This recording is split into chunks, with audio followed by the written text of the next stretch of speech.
Did you know the Great Hall was added to the building as part of the major addition to Redeemer in the mid-2000s?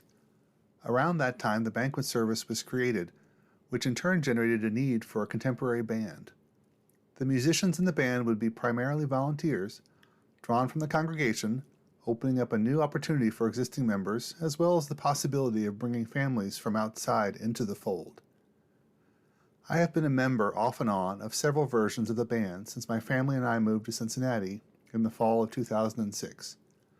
My first church service was at the picnic in Alt Park in the fall of that year, where the worship team was working hard to bring church out into the world. One priest preached, Bruce, while another played bass, Charlie. I was sold.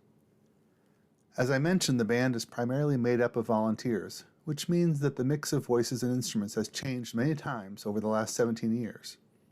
In addition to piano, keyboard, bass, guitar, and drums, we have added flute, cello, and fiddle. You may see us playing from pages from the hymnal, lead sheets, or chord charts, with little more information than the words and basic chord structure.